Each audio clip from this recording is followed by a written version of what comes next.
Being 28-4, cutting down 2 nets, conference tournament champions, Midwest regional champions, and going to a Final Four. That's a heck of an accomplishment.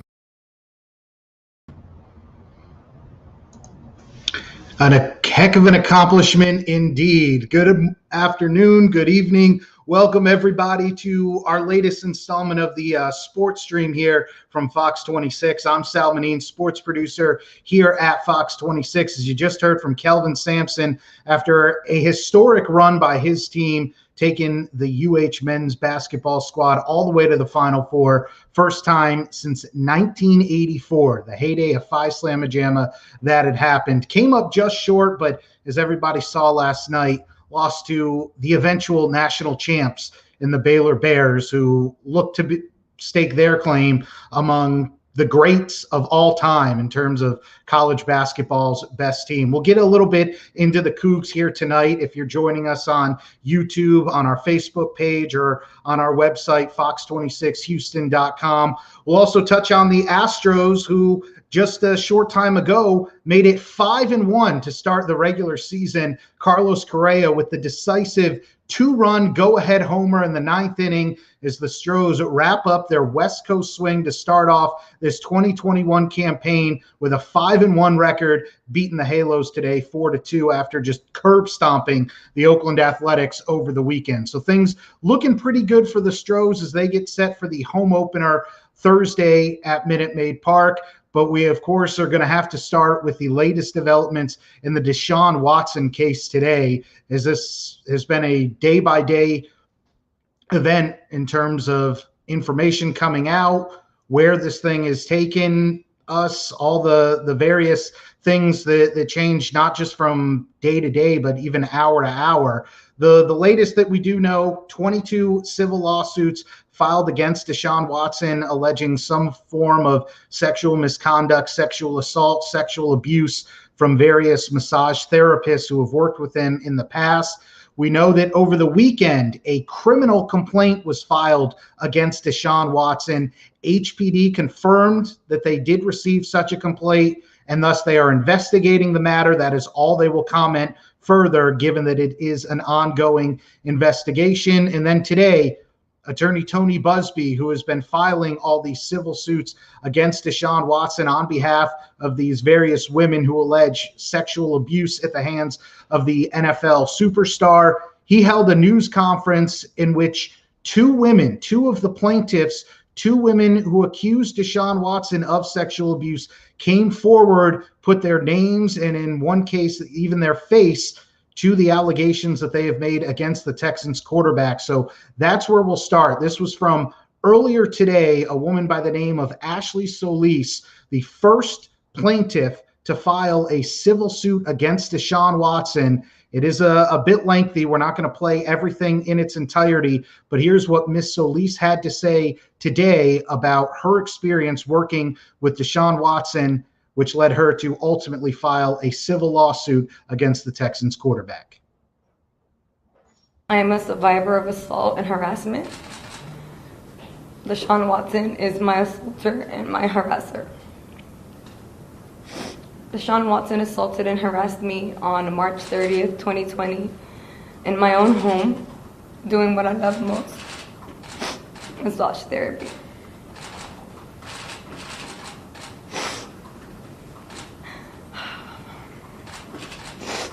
I am a licensed massage therapist. Now that profession that I love so much has been forever tainted. I can no longer practice the profession that I love the most without shaking during the session. My hands shake whenever I place them on a client, and I've had to cut the session short. If you only knew how heartbreaking that is to me. I got into massage therapy to heal people.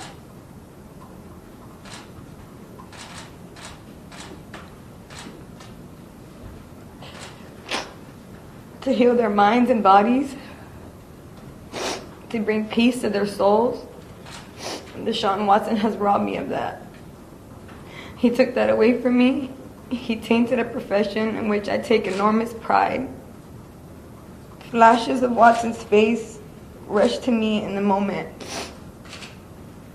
I think of his penis touching me, which sends me into a tailspin. I suffer from panic attacks, anxiety, and depression. I'm in counseling as a result of Deshaun Watson's actions.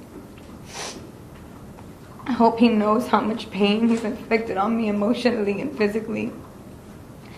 And I hope he knows how much pain he has inflicted on these other survivors.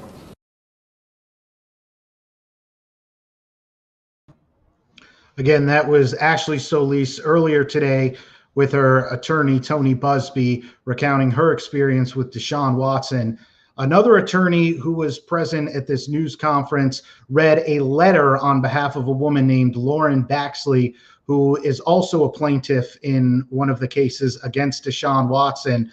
Ms. Baxley was not there, but she did have her lawyer read her letter to Deshaun Watson, and here's how that went earlier this afternoon. Every boundary from professional and therapeutic to sexual and degrading, you crossed or attempted to cross. You insisted that I not use my knuckles or forearms, but that I use my fingers for digital stimulation, which is an ethical violation of massage practice when working in the gluteal area. I compromised by attempting to use the lateral border of my hand. I did not want to touch you, but my terror kept me in autopilot, and I continued to the best of my ability to give you therapeutic treatment. But at this point, it was clear that's not what you were seeking. In those minutes, I considered my past, present, and potential clients who were connected to you through the Texans franchise in your social life.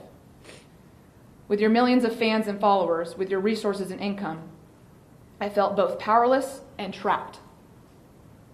My work contract with my building was tied to my lease, and at the snap of your fingers, I knew my good reputation, my home, and my career might be lost. I am furious that the talented and hardworking young black man that gave so many children inspiration is nothing more than a predator with power.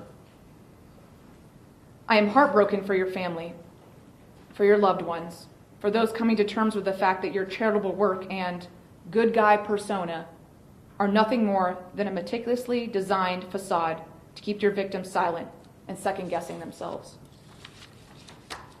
How can such a good man do such terrible things, and with frequency and total disregard for his abuse victims? I initially came forward to offer solidarity to other women, but I have since realized that I am deserving of justice as well. I hope the court of law brings that justice, and that you're stripped of both your power and ability to hurt more women, and that you undergo intensive therapy. Lauren Baxley.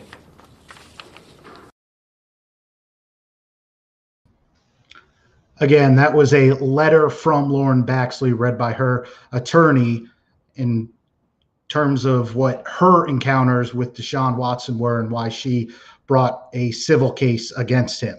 Now, Deshaun Watson's representation, his lawyer, Rusty Hardin, did release a statement this afternoon after the news conference from Tony Busby's office, in which Rusty Hardin lays out that prior to any of these civil lawsuits being filed, Ms. Solis did seek a monetary settlement, a $100,000 settlement from Deshaun Watson, and he released an entire email chain of the back and forth between his office trying to negotiate a settlement of some kind before eventually lawsuits were filed. You can read all of that in its entirety on our website, fox26houston.com.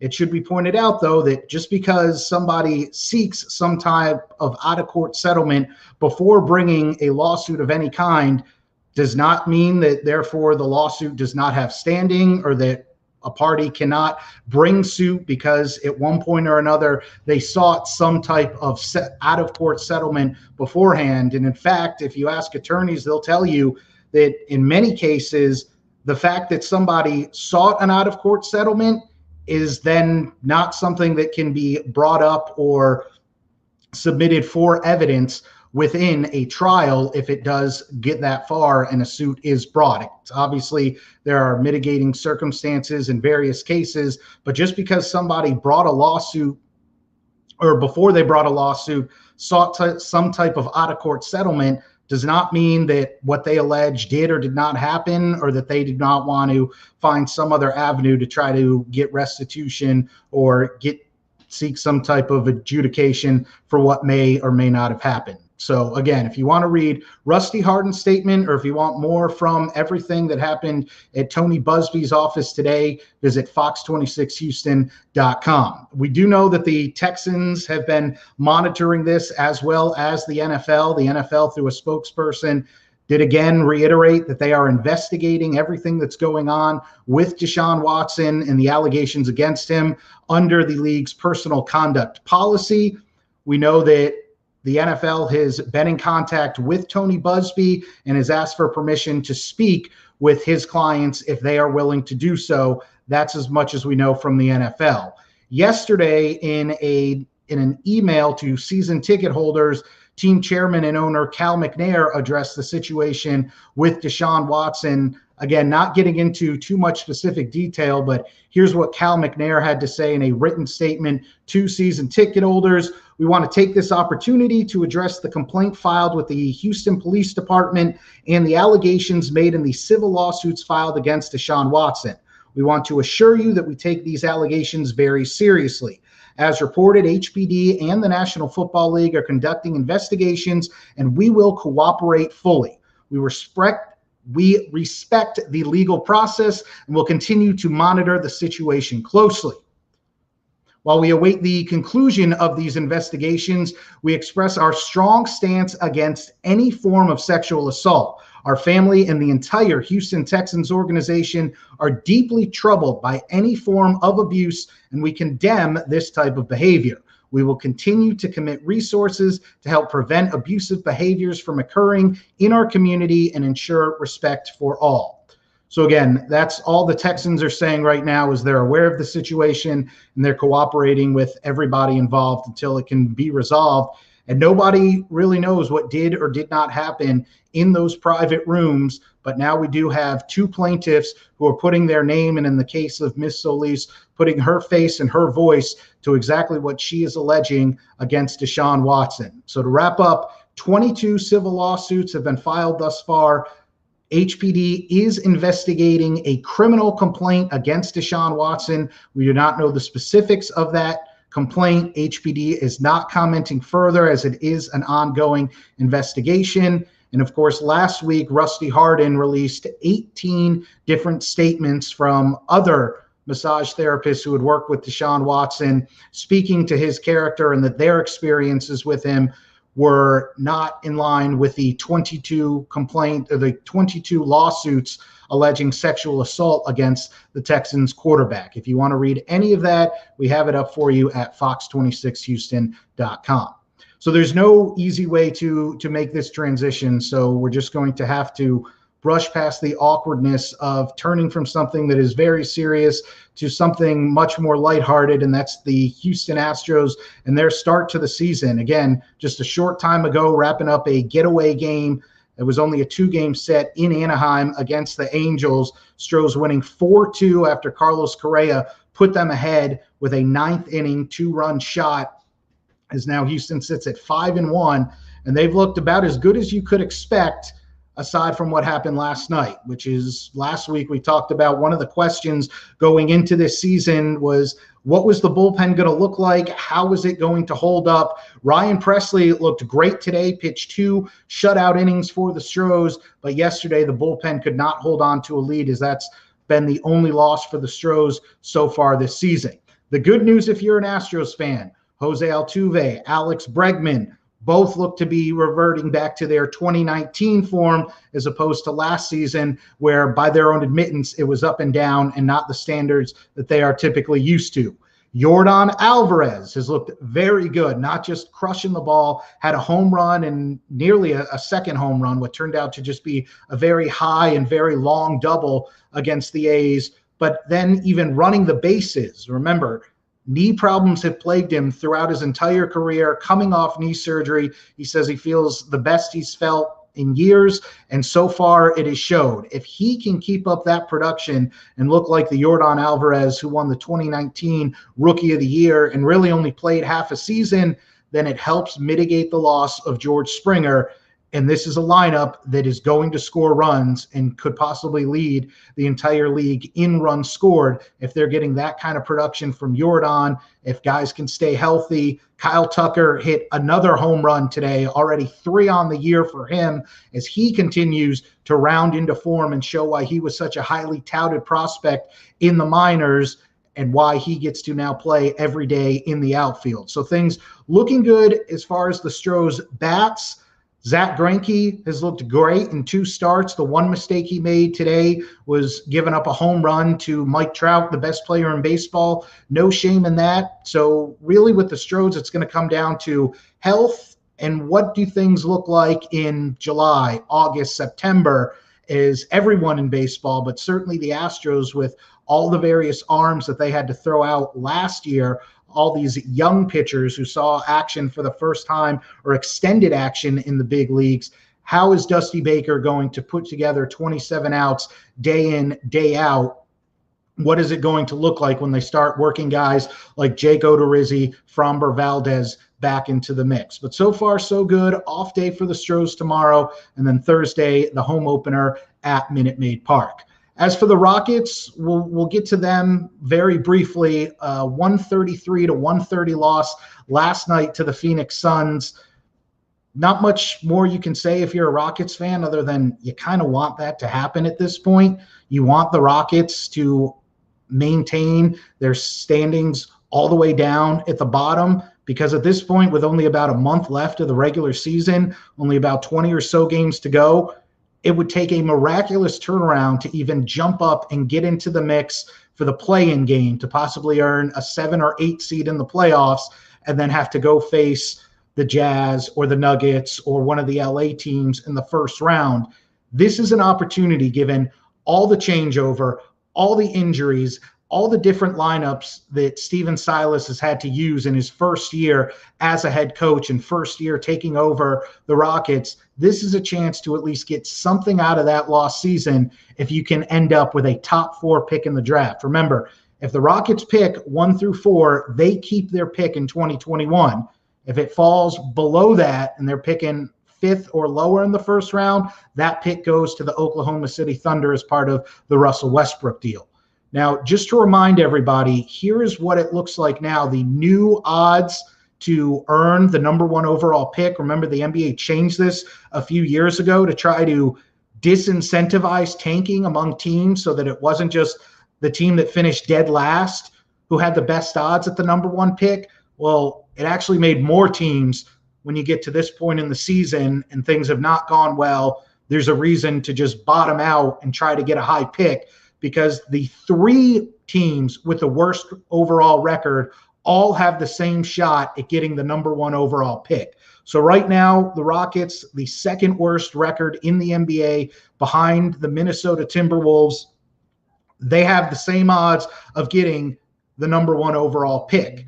What you want to avoid if you're Houston is winning too many games down the stretch that ultimately more teams jump over you and possibly increase their odds, and then you don't get a top 4 pick. Why is a top 4 pick so important? Because this is who the top prospects are going into the draft. Obviously, a lot can change as far as once you get into individual workouts, any type of combine, measurables, as teams do more digging. But right now, this seems to be the 5 guys who everybody agrees are the top prospects in the draft. Cade Cunningham from Okie State, people have called him Luka Light. I've seen comparisons to Grant Hill. Very big, but can handle the ball and can shoot from the outside. He can be a franchise changer if he ends up on your team. Evan Mobley, who just led USC deep in the tournament, looks like a young Chris Bosh. People have said maybe even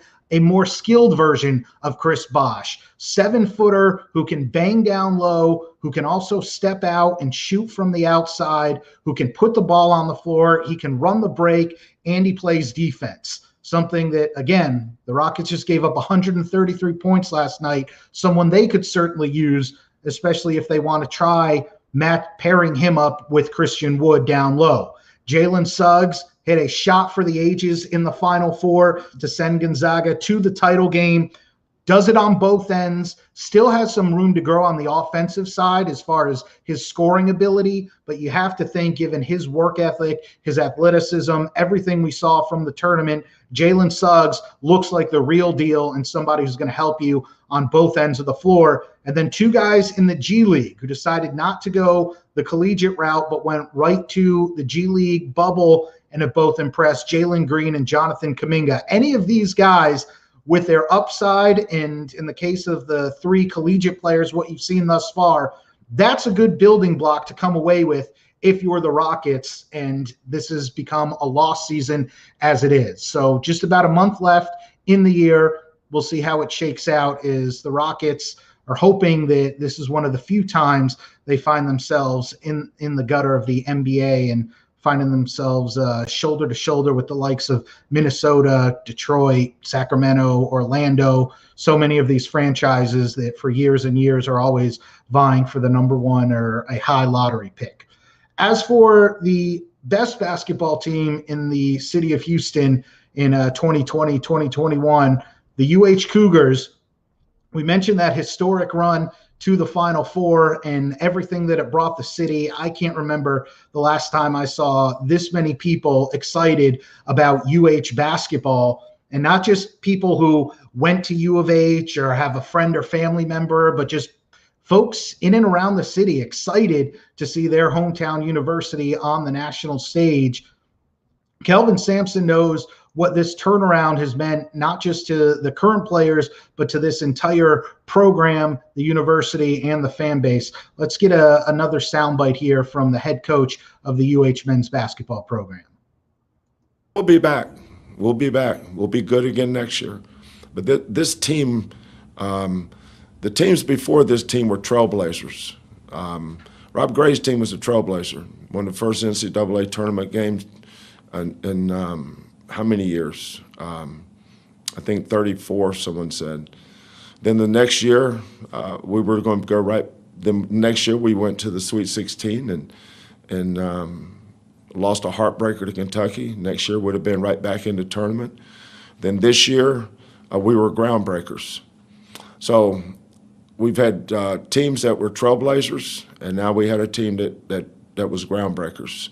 The people that care about our university and care about our teams, they'll never forget this group. I know I won't. Again, Kelvin Sampson after his team's run in the Final Four. And you talk about trailblazers versus groundbreakers.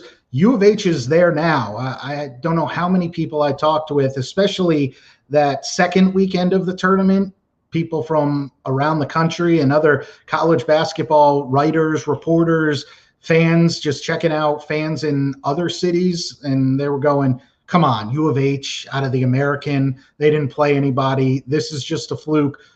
But I kept reminding them, Kelvin Sampson's been doing this a while. You're talking about a guy with over 660 career wins as a college basketball coach.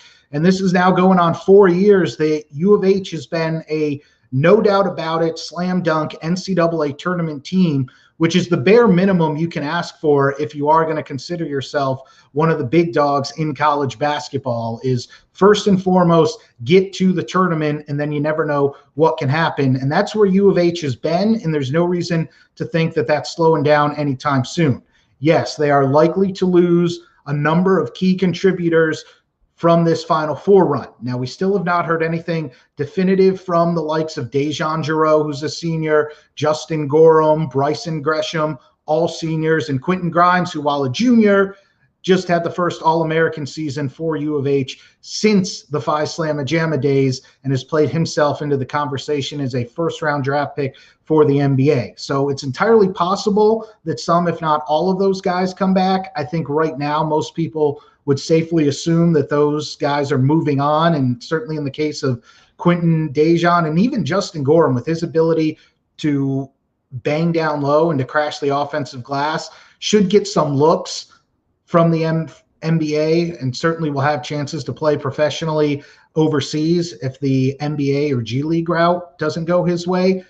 But just looking at what U of H is bringing back for next year, Marcus Sasser, who was their leading scorer in that semifinal game against Baylor, Tremont Mark, who did not look like a freshman at all this year, Fabian White Jr., who missed most of the year while recovering from an ACL injury, technically a senior, but can still come back. If he comes back, that is a huge addition to this Cougar squad. And then you look at some of these younger guys who Kelvin Sampson earlier in the year said perhaps he wouldn't have played as much, if at all, maybe would have gone the redshirt route if there was not the various COVID-related rules that allowed for players to play this year but still retain their eligibility. So Jamal Shedd got a lot of run as a freshman guard and is now going to be counted on going forward to get a lot more run.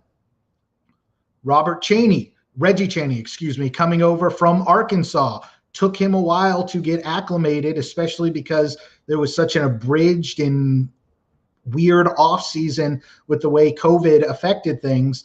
Inserted into the starting lineup late in the year and turned out to be a difference maker. And then you'll notice the name Carlton. That's referring to Josh Carlton, a big transfer who U of H just picked up yesterday, started 82 career games at UConn, goes 6'11", 240, has soft hands, and most importantly, plays physical down low. So you're getting a guy with experience who now you work into the mix with some talented freshmen like Ramon Walker Jr., local kid from Shadow Creek, who won the Guy V. Lewis Award as the top player in Houston for high school basketball. All of them working their way into the fold for next year. And the transfer portal is a completely brand new world for all of college basketball. So who knows how things continue to shake out for Kelvin Sampson and his staff, is they will again have a formidable team and should be the favorites to win the American going into next year.